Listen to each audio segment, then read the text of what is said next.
गुरुवे नमः.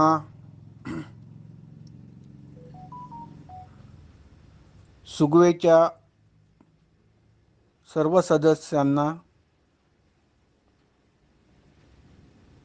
माझे आशीर्वाद.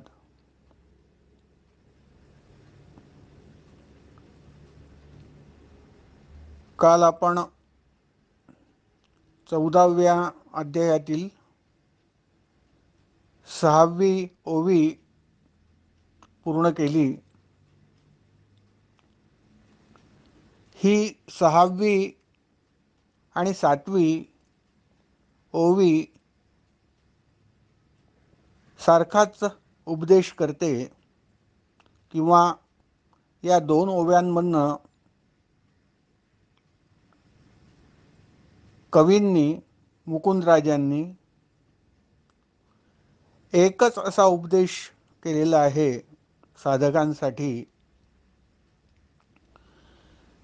की आळस करून न दवडावे आयुष्य वृथा.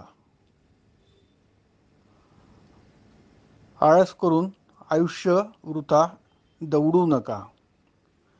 हे कालच्या 6व्या ओवीत सांगितलं होतं आणि आज आपण सुरुवात करूया 7व्या ओवीला. ये विषयी जो आळशी तया परमप्राप्ती न होय कल्पांतेसी, तो सद्गुरूचा उपदेशी म्हणोची नये. तर आळस करू नका, आणि जो आळस करतो तो काही सद्गुरूचा उपदेशी म्हणजे सद्गुरूचा सतशिष्य म्हणण्याच्या योग्यतेचा राहणार नाही. म्हणून त्यांनी तया परमप्राप्ती न होय कल्पांतेसी, इथे अगदी अधिकाराने सांगतायत कवी मुकुंदराज, जे सिद्ध पुरुष आहेत, ज्ञानी आहेत, योगी आहेत आणि या ग्रंथाचे कर्ते आहेत. ते सांगतायत की आळस जर करीत राहाल तुम्ही तर कल्पांती देखील परमसुखाची प्राप्ती होणार नाही, परमात्म्याची प्राप्ती काही आपल्याला होणार नाही. त्यामुळे आळस नको. आता सामान्यपणे हे कालचक्र सुरू आहे. पुनरपि जननम पुनरपि मरणम पुनरपि जननी जठरे शयनम, असं भगवान शंकराचार्यांनी सांगितलं. तसं या कालचक्रामध्ये पुन्हा पुन्हा जन्म घ्यायचा, पुन्हा पुन्हा मृत्यूला सामोरं जायचं आणि मग पुन्हा पुन्हा पुढचा जन्म घेऊन 9 महिने मातेच्या उदरी पुन्हा शयन करायचं, पुन्हा तो जन्म व्यर्थ घालवायचा, पुन्हा दुसरा जन्म घ्यायचा. तर असं सगळं हे चक्र सुरू आहे, कालचक्र. या कालचक्राला कोणी अपवाद नाही आणि ज्याच्या त्याच्या व्यक्तिगत कर्माप्रमाणे पुढचे जन्म कोणते घ्यायचे ते नियती ठरविणार आहे. ते आपले कर्म ठरवणार आहे, ते आपले प्रारब्ध ठरवणार आहे.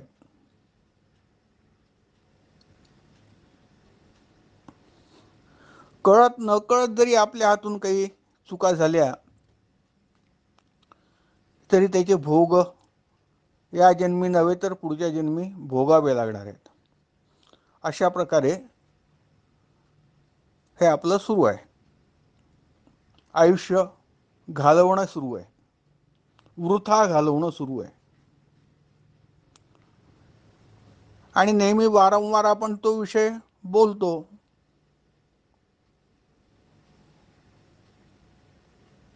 की लहानपणी मित्रांची हौस,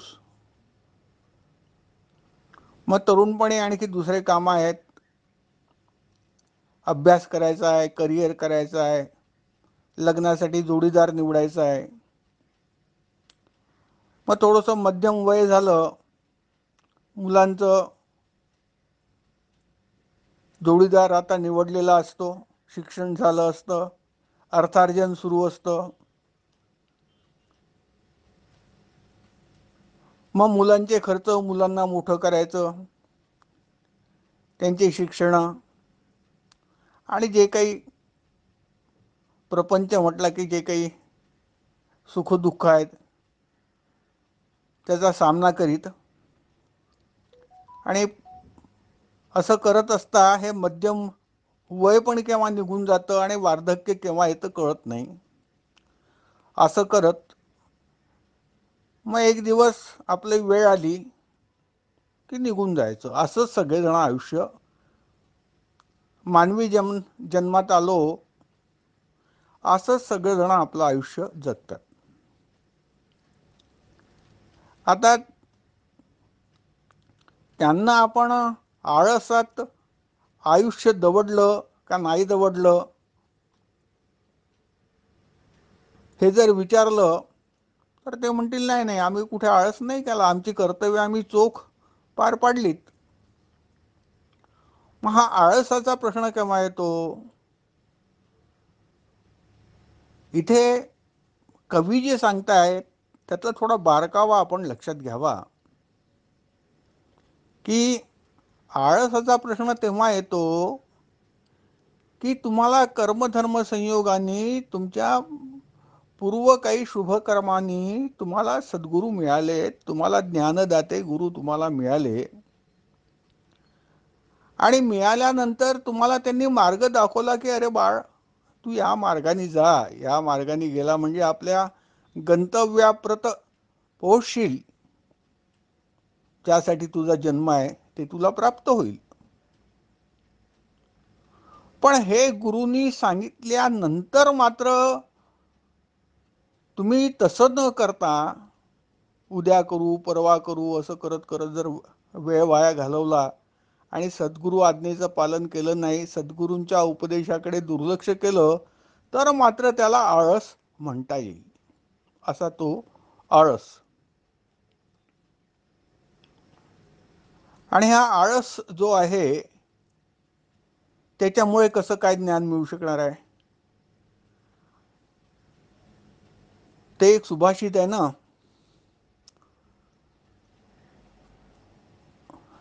सुभाषित आठवलं की सांगतो. तर आळशी माणसाला अलसस्य कुतो विद्या, अविद्यस्य कुतो धनम, अधनस्य कुतः मित्रम, अमित्रस्य कुतः सुखम. असं हे सुभाषित आहे. सर्व सुखच आळस केला का सर्व सुखच गेलं, हे तर आपलं व्यावहारिक आयुष्यात आहे. पण जर तुम्ही मार्ग तुम्हाला मिळाल्यानंतर ईश्वराचा त्यातही आता जर परत तुम्ही आळस केला तर मात्र काही प्राप्त होणार नाही.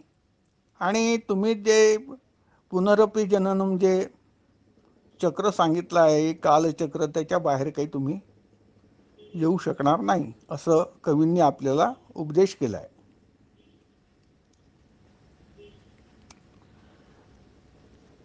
एका राजाची गोष्ट सांगतात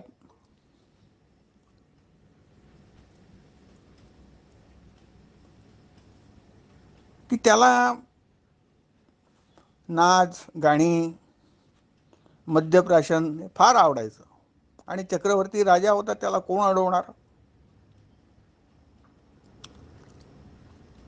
आणि अशा सर्व ऐश्वर्यामध्ये आणि अशा सर्व भोगांमध्ये आयुष्य काढता काढता काढता काढता त्याचं वय झालं, तर म्हातारपण आलं. भाग्यवान राजा होता, त्याला खूप चांगले असे मंत्री मिळालेले होते आणि त्यामुळे फारसं त्याला लक्ष काही द्यावं लागायचं नाही. फार राज्याचे हितचिंतक असे सगळे त्याला मिनिस्टर्स मिळाले होते आणि अपोजिशन काही नव्हतं. तर एकदा त्याच्या मंत्र्यांनी राजाला सांगितलं की, म्हणाले, राजा, हे जे काही तुमचा रोजचा कार्यक्रम, नाच गाणे तमाशे खाणं पिणं हे सगळं चालतं, हे अगदी अव्याहत रोज सुरू आहे. राजा म्हणाला, हो, मला आवडतं ते. तर तो मंत्री म्हणाला, मला अभय देणार असाल तर मी एक गोष्ट आपल्याला विचारू इच्छितो. राजा म्हणाला, ठीक आहे, अभय आहे. तर म्हणाले, राजा, आता असं करता करता करता करता तुमच्या आयुष्याची आता संध्याकाळ झालेली आहे. हे थोडं तुम्ही समजावून घ्या. आणि आता या संध्याकाळनंतर केव्हा अस्त होईल काही सांगता येत नाही. आणि सर्व आपला जो हिंदू धर्म आहे, आपली शास्त्र आहेत, आपले विद्वान ऋषीमुनी संत साधू संत या सर्वांनी सांगितलंय की आपल्याला शुभ फलप्राप्तीसाठी मृत्यूपर्यंत आणि ईश्वराचं नामस्मरण करावं, ईश्वराचं नाव घ्यावं. कारण तसं जर केलं नाही तर मग काही सांगता येत नाही, काही शाश्वती नाही की हा मानव जन्म परत मिळणार का नाही मिळणार. तर आपण यावर विचार थोडा करावा अशी मी आपल्याला प्रार्थना करतो. या उपर आपण जी आज्ञा कराल ती मान्य. तर राजा म्हणाला, हो हो, फार चांगलं केलं मंत्री, तुम्ही आम्हाला याची आठवण करून दिली. मी तर विसरूनच गेलो ईश्वराचं नाव घ्यायचं, आणि घ्यायला पाहिजे. उद्या आठवण करा आणि उद्या जे आपल्या दरबारातले धर्माचार्य आहेत त्यांना माझ्यासमोर बोलवा. आलेत जे 2 4 5 धर्माचार्य, आणि मंत्री पण होते आणि राजा होता. राजाने सांगितलं, बघा, मला हे मंत्र्यांनी असं म्हटलं आहे की मी आता काही देवाचं नामस्मरण सुरू करावं, तर मी असं काही 24 तास तर घेऊ शकत नाही. तर मी किती वेळ करावं, काय करावं, याविषयी मला उपदेश करा. आता या धर्माचार्यांनी आपली वेगवेगळी मतं सांगितली. कोणी सांगितलं रोज 1 तास करा, कोणी सांगितलं नाही नाही 1 तास करायची गरज नाही, तुम्ही राजा आहात, तुम्हाला फार मोठं कर्तव्य आहे, तुम्ही रोज आपली 108 मण्यांची एक माळ जरी केली 5 मिनिटं तरी पुरे. आणखी त्यापेक्षा 150 शाणे होते धर्माचार्य, त्यांनी सांगितलं, नाही नाही राजा, हे कशाला, हे सगळं तुझ्या मागे सगळं राजपाट वाहण्याचं काम आहे. तो आपला, अहो, मृत्यूपूर्वी तुम्ही आयुष्यामध्ये एकदा जरी व्यवस्थित त्या परमात्म्याचं नाव घेतलं, ईश्वराचं नामस्मरण एकदा जरी नीट केलं, तरी तुम्हाला मोक्ष मिळाल्याशिवाय राहणार. पहा, तुम्ही धर्म वाचून पहा, सगळे शास्त्र वाचून पहा. रामाचं एकदा जरी नाव घेतलं तरी तुम्ही तरुण जाल, कृष्णाचं एकदा जरी नाव घेतलं तरी तुम्ही तरुण जाल, असं म्हटलंय. मग कशाला एवढी घाई? होईल की मग करूया आपण योग्य वेळी सुरुवात, त्याचा मुहूर्त मी पाहून ठेवतो. राजाला हे आवडलं, हे जे शेवटचे धर्माचार्य होते, ही घाई केसाला, हे फार आवडलं राजाला. तर राजाने मंत्र्याला सांगितलं, पहा तुमच्या समोर आता मी काही घाई करत नाही, वेळ मिळाला की योग्य वेळी मी ईश्वराचं नाव घेईल, तुम्ही काही काळजी करू नका, आणि ईश्वराचं नाव घेऊन मला जो आहे चांगला जन्म मिळेल. एकदा जरी मनापासून त्या देवाचं नाव घेतलं तरीही आपल्याला मोक्ष मिळतो, असं शास्त्रांमध्ये लिहिलं आहे.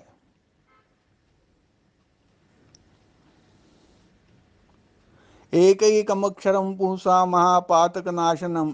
हो, एक त्याचा अक्षर जरी उच्चारलं तरी मोठे मोठे पाप नष्ट होतात असं शास्त्र सांगतं. मग कशाला आतापासून रोज रोज 3-3 तास पूजा करत बसायचं.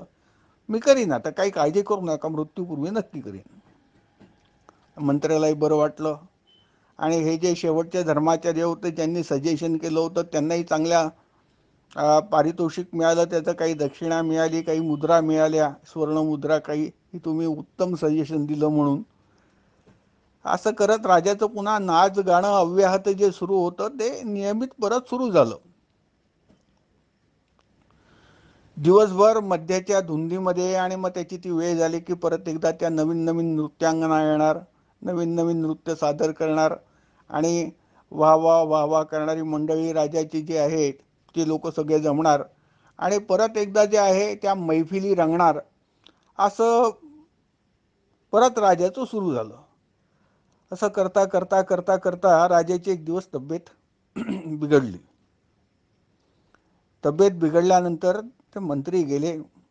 त्याचा औषधोपचार बरोबर होतो आहे की नाही, सगळ्या वैद्यकांना बोलवलं, वैद्यांना बोलवलं,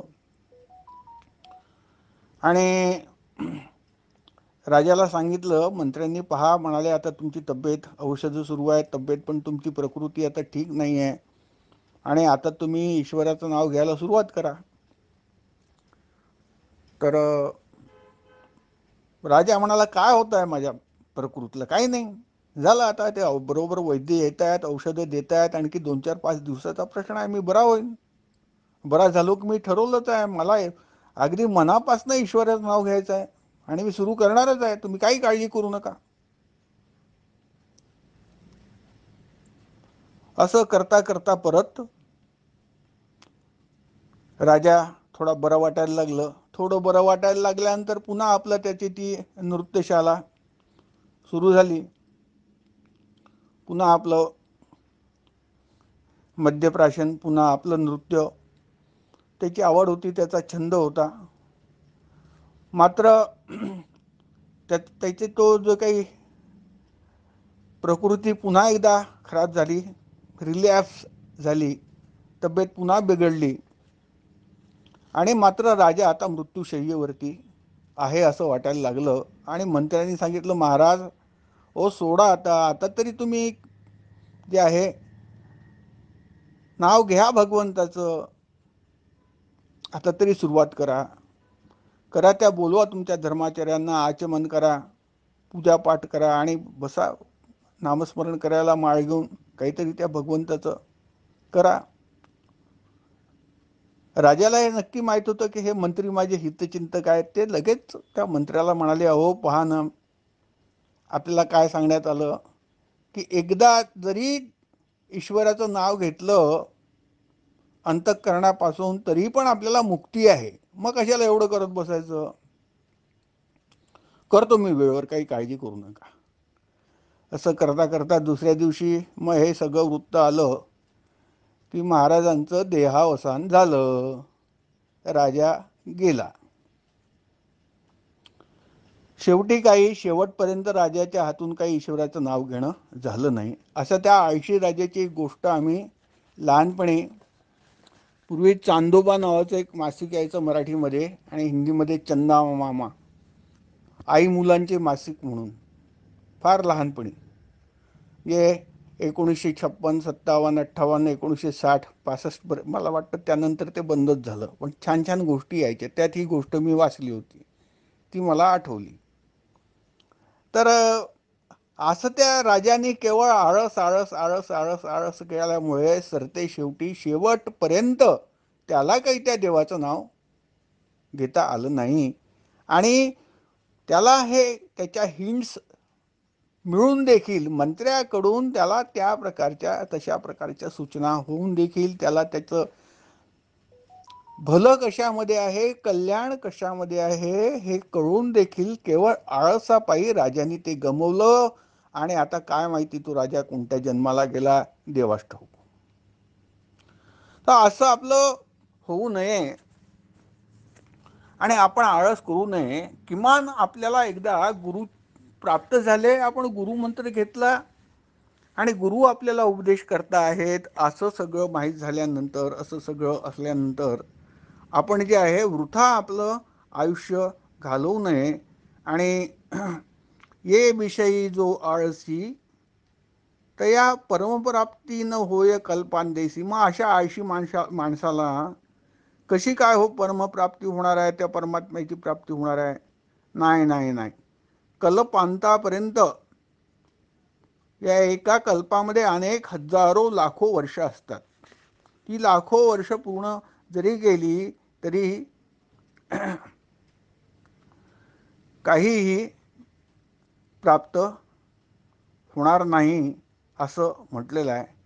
आणि तो सद्गुरूचा उपदेशी म्हणवती नाही. मग त्याला कसं काय म्हणावं की हा सतशिष्य आहे, चांगला शिष्य आहे गुरूंचा म्हणून, जो आळस करतो तो? तर सरते शेवटी असं आहे की आळशी माणूस गुरूंचा सतशिष्य होऊ शकत नाही आणि काहीच प्राप्त करून घेत नाही, असा या 7व्या ओवीचा अर्थ आहे.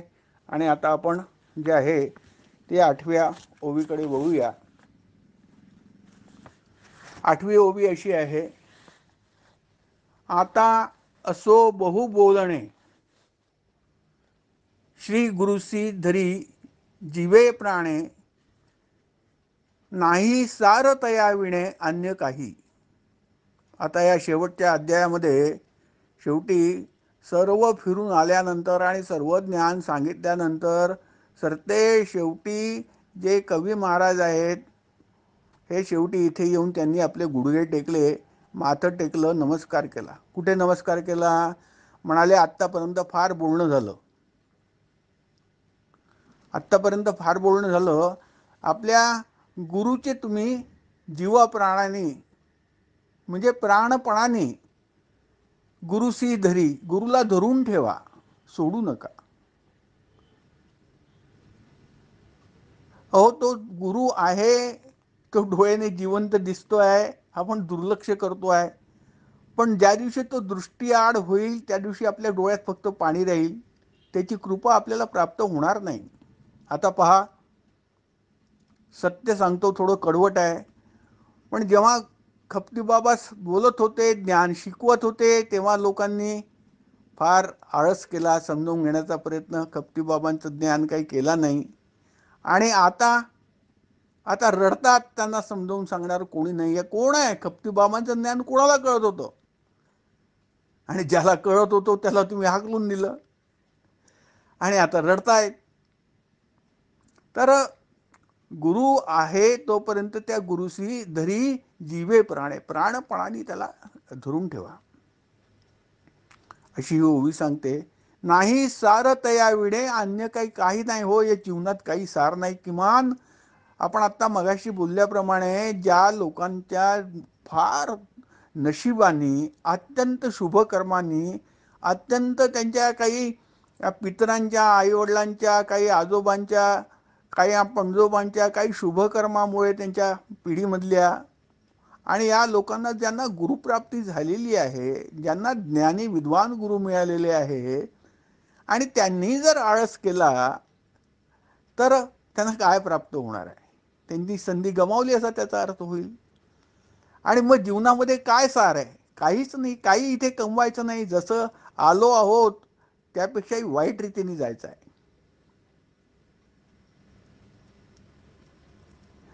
आणि लोकांना तर बरंचदा त्या जिवंत गुरुचं मोलही कळत नाही. मी तुम्हाला आणखी एक गोष्ट सांगणार आहे, सत्य गोष्ट. मी आपल्या महाराजांचे, खपती महाराज, खटेश्वर महाराज, नाना महाराज अशीच उदाहरणं देतो. फार जास्ती पौराणिक कथा सांगत बसत नाही, कारण त्या कथा सर्वत्र सर्वजण सांगत असतात आणि त्याच्या सत्यतेबद्दलही आपल्याला काही माहीत नसतं. बरेचसे दृष्टांतच असतात, बऱ्याचशा काल्पनिक कथाच असतात. ते नको. जे प्रत्यक्ष मी माझ्या डोळ्यांनी पाहिलं आहे, जे प्रत्यक्ष खपती महाराजांच्या भक्तांनी अनुभवलं आहे, आणि कशाला व आपल्या सुगवेच्या लोकांनी जो अनुभव घेतला आहे तेच फक्त उदाहरणं मी तुम्हाला सांगतो. दुसरी काही इकडली तिकडली सांगत नाही. आम्ही एकदा महाराजांबरोबर भारसवाड्याला गेलो होतो. भारसवाडा नावाचं एक गाव आहे. माझी महाराजांची भेट झाल्यानंतर मी महाराजांबरोबर फिरत असे. मला फार आवडायचं, माझ्या गुरुसोबत राहायला मला आवडायचं. मला इतर कुठलं काही कशाची काही आवश्यकता नव्हती, त्यांच्यासोबत मला खूप चांगला वेळ जायचा. माझ्या गुरुसोबत राहिलं म्हणजे मी इंट्रोव्हर्ट होत असे, अंतर्वर्ती होत असे आणि मला अत्यानंद होत असे. आम्ही त्या भारसवाडा नावाच्या त्या नागपूर ते अमरावती असा जो रस्ता आहे, त्या रोडवरती जो मठाकडे जातो, आपल्या खपतीबाबांच्या आश्रमाकडे जाणारा जो रस्ता, की जिथनं वळावं लागतं चांदूरसाठी, त्या रस्त्यावरती एक गाव आहे भारसवाडा. तिथे आम्ही गेलो आणि महाराजांचे 70-70, 60-60 वर्षापासून 2-2, 3-3 पिढ्या, 4-4 पिढ्यांपासून सगळे अतिशय भक्त होते, फार प्रेम करायचे, जुने लोक होते महाराजांचे. आम्ही एका घरी गेलो तर तिथे आता महाराजांचं वय किती होतं, माझी भेट झाली तेव्हा महाराज 102 वर्षाचे होते. आणि आपल्या सगळ्यांना माहिती आहे की थोडं वार्धक्य आलं, म्हातारपण आलं की फार भूक लागते. म्हणजे 70-80 वर्षाचं असं जर वय असलं तर फार सकाळी सकाळी फार भूक लागलेली असते पोटामध्ये. आणि महाराजांना देखील स्वाभाविक आहे या वयामध्ये भूक लागायची. आम्ही सकाळी गेल्यानंतर तिथे महाराजांनी स्वयंपाक करायला सांगितला. स्वयंपाक करणं सुरू होतं आणि त्या ज्या बाई होत्या त्यांना परत एकदा महाराजांनी बोलवलं. झालं नाही का अजून, लवकर वाढा, लवकर पानं वाढा. तर त्या बाई म्हणाल्या, हो महाराज, आत्ता नैवेद्य दाखवते, 5-10 मिनिटात पूजा करते आणि वाढते पानं. तर महाराज फार विनोदी होते. मला म्हणाले, जरा आज जाऊन पहा ती बाई कोणाची पूजा करते. मी आज जाऊन पाहिलं. आता 3 पिढ्यांपासून त्यांच्यासाठी देव तोच, गुरु तोच, त्यांच्यासाठी ईश्वर, परमेश्वर, परमात्मा जे का असेल एकच, तो म्हणजे संत खपती महाराज, एकच फोटो.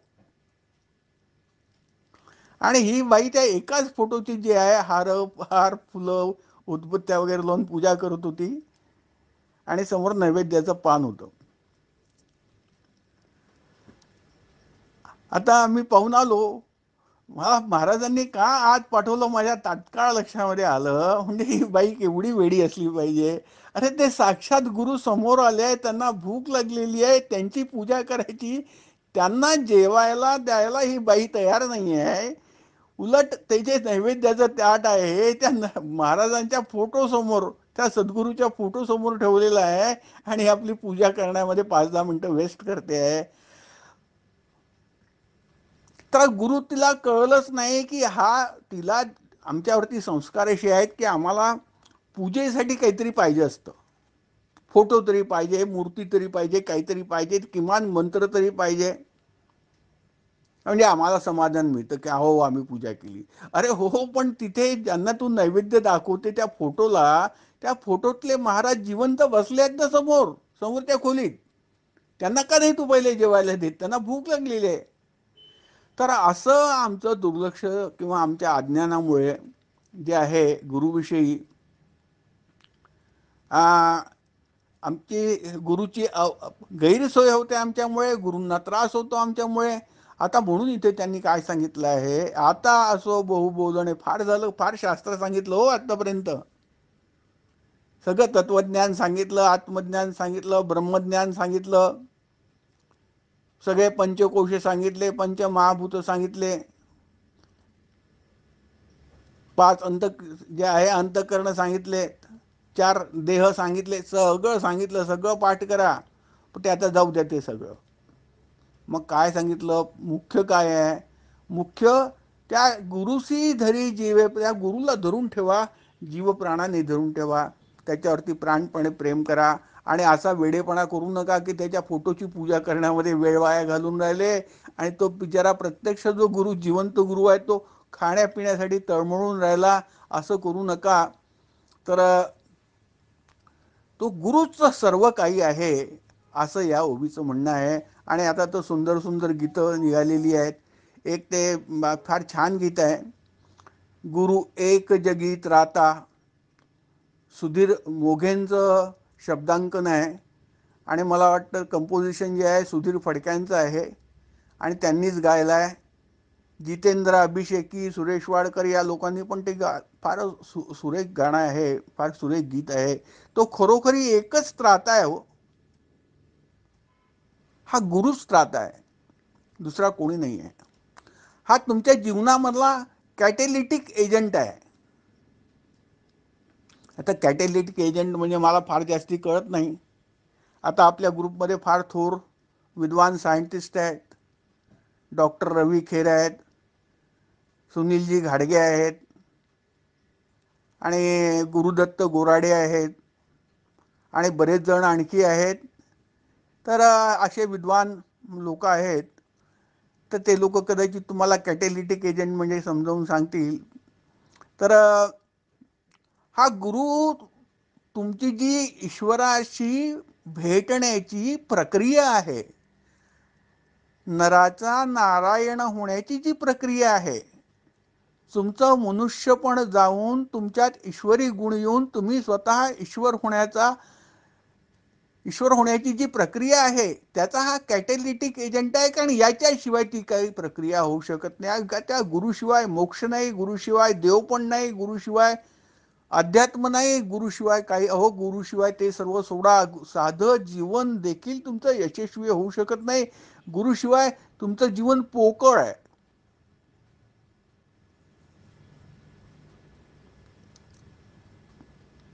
असं जे आहे, आपण या विषयावर आणखी चर्चा करू. आपल्या त्यात तुम्हाला गुरु एक जगीत राहता सांगितलं, तसंच आपल्या या सुगवे नावाच्या सुंदर ग्रुपमध्ये आणि आपले चांगले चांगले सदस्य आहे. आपल्या सदस्यांमध्ये फार मोठं एक महाराष्ट्राचे मान्यवर प्रथित यश असे गायक पण आहेत. श्री अजित कडकडे आहेत आणि त्यांचा मोठा प्रेम आहे आपल्या ग्रुपबद्दल. तर कधी जर त्यांना वेळ मिळाला तर ते देखील कोणतं एक गाणं, एखादा ऑडिओ किंवा एखादा व्हिडिओ आपल्या इथे जर अवश्य ग्रुपमध्ये पाठवतील, गुरुविषयी त्यांचं कोणतं गाणं असेल तर, तसं मी त्यांना सांगेन. तर असे चांगले लोक आणि गुणी लोक आपल्या या ग्रुपमध्ये आहेत. तर या ओवीमधनं जे गुरु हा कॅटेलिटिक एजंट आहे किंवा गुरु हा सर्वस्व आहे, गुरु हा एकमेव त्राता आहे असं यांना सांगायचं आहे. आपल्या लेखकाला, आपल्या कवीला या ग्रंथाच्या सांगायचं आहे, मुकुंदराजांना. तर आता वेळ बरीच झालेली आहे. आता इथे मी वाणीला विराम घेतो, थांबवतो. आणि मला खरं तर या ओळीबद्दल, कारण गुरुविषयी निघाला की खूपच आवडीचा विषय असतो सर्वांचा. जे गुरुप्रेमी लोक आहेत त्यांचा आवडीचा विषय असतो आणि मग त्याचं काही भान राहत नाही की आपण किती वेळ बोलतो आहे. तसं आज झालं, बरंच जास्ती बोलणं झालेलं आहे. पण हा विषय आपण उद्या परत गुरुचा आहेच, तो घेऊया आणि परत बोलूया. तर मी आता इथे थांबवतो. सर्व सदस्यांना माझे आशीर्वाद.